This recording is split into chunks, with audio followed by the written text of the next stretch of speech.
Let us defend free speech and free expression. Let us protect religious liberty, including for the most persecuted religion on the planet today. It's called Christianity. This video you're about to watch on the planned intervention of United States of America to stop Christian genocide and insecurity in Nigeria is a must watch. Please watch.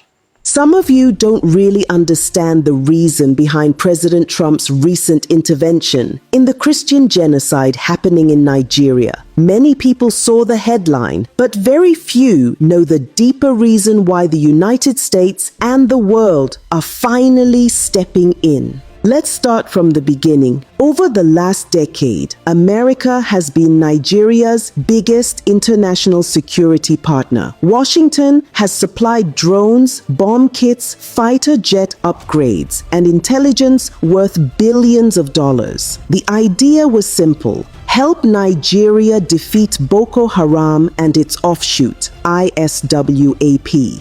Just this year, the US approved another $346 million arms package for Nigeria. Precision bombs, missiles, and targeting systems meant to strengthen the Air Force. Before that, there was the sale of 12 Super Tucano aircraft worth $500 million delivered under the Trump administration. Add that to years of counterterrorism training, logistics support, and humanitarian funding. On paper, Nigeria should by now have one of the most battle-ready armies in Africa. But what's the result? The killings continue. Entire villages still get wiped out in Plateau, Benue, Kaduna, and Borno. Churches are attacked almost every week. Children are abducted from schools. Farmers can't go to their fields. Soldiers keep dying in ambushes, sometimes because they run out of ammunition. So America is asking the same question many Nigerians have been asking quietly for years. Where is all the money going? Because the United States tracks every dollar it spends. It knows when weapons are delivered, when training is done, and when things don't add up. Intelligence reports show that despite billions invested, Nigeria's security forces remain under-equipped, under-motivated, and deeply compromised. And that's the root of America's frustration. Trump's declaration that Nigeria is a country of particular concern was not only about religion, it was about credibility. Washington is tired of funding what looks like an endless war with no genuine intention to win. When a country keeps receiving military support but still allows terrorists to thrive, it raises suspicion. When attacks follow the same pattern, Christians targeted in their villages, priests kidnapped, worshippers slaughtered in churches, and there's still no serious response, the world begins to wonder whether the violence is being quietly tolerated. That's why Trump's words hit so hard. They are killing record numbers of Christians in Nigeria, and I will not allow that to continue. Those weren't diplomatic words. They were words of anger, frustration from a government that's been watching Nigeria repeat the same cycle for over a decade. And now, America isn't alone. The Canadian Parliament has discussed the killings. British lawmakers have questioned why Nigeria still receives military aid. The European Union has called for independent investigations into attacks that Nigerian authorities call herder-farmer clashes. But let's be honest, how many times can something happen before we stop calling it coincidence? When the victims are repeatedly Christian villages, burned churches, murdered priests, the pattern speaks for itself. The tragedy here is that Nigeria's leaders still act as though these warnings are insults instead of wake-up calls. The official response to every global concern is always the same. They don't understand our security complexities, but the world understands enough to see the truth. The same corruption that destroyed the economy has infected the military.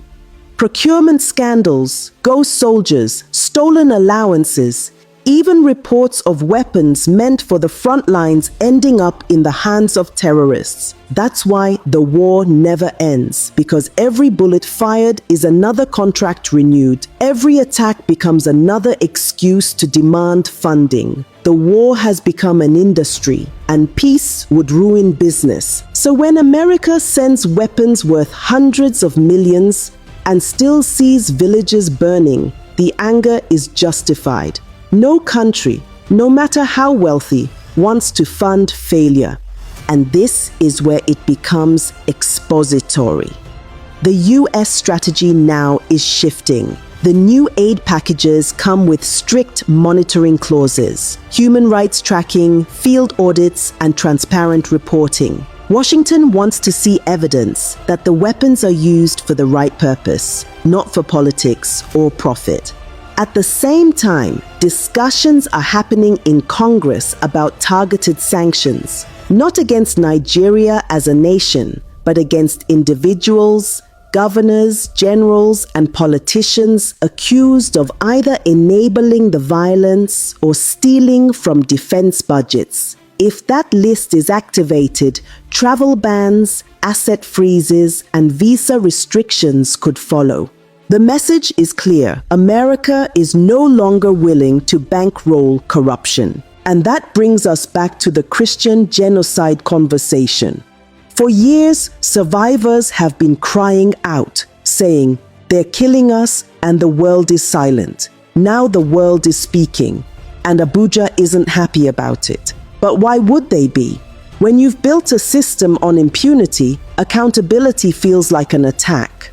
Let's not forget what happened in 2021, when the US first considered putting Nigeria on the country of particular concern list. The Nigerian government lobbied hard to be removed. They promised reforms, new security strategies, new appointments, yet here we are. The killings not only continue, they've spread.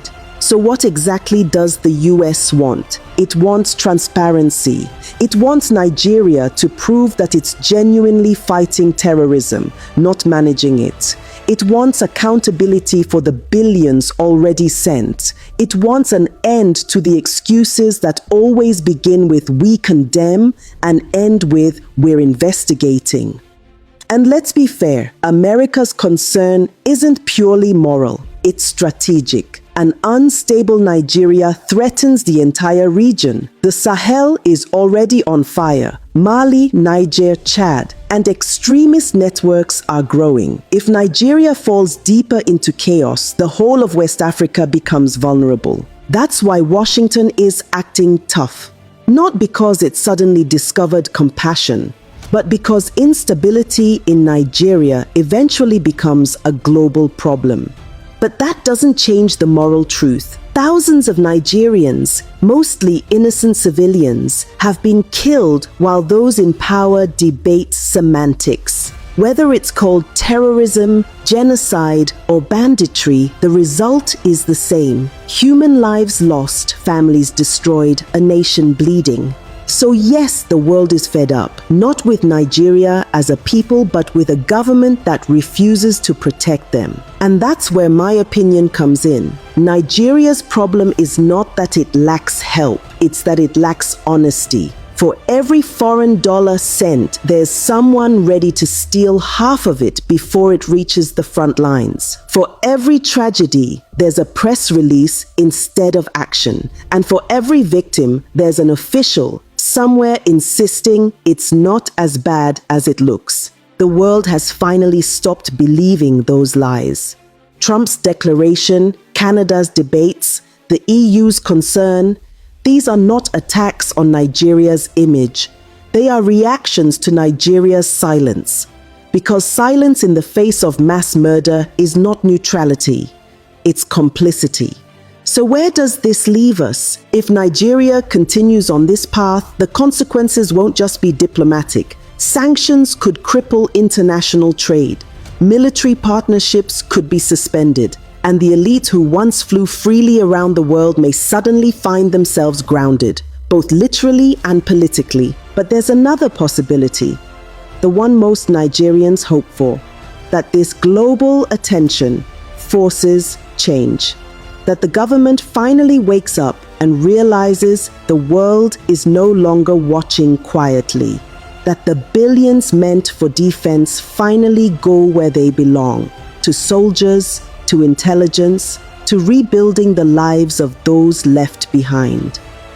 Because at the end of the day, America's anger is not the real story here. The real story is Nigeria's lost humanity, a nation so used to tragedy that it now debates whether a massacre is religious or political instead of asking why it happened at all. This is why the world is losing patience. If Nigeria doesn't change course soon, the pressure from abroad will only intensify. Sanctions will follow, investigations will deepen, and foreign aid will come with stricter conditions. But it shouldn't take foreign threats to make our leaders act. It should take conscience. It should take shame. It should take love for a nation that has already bled enough. The world has done its part. The question now is, will Nigeria finally do hers?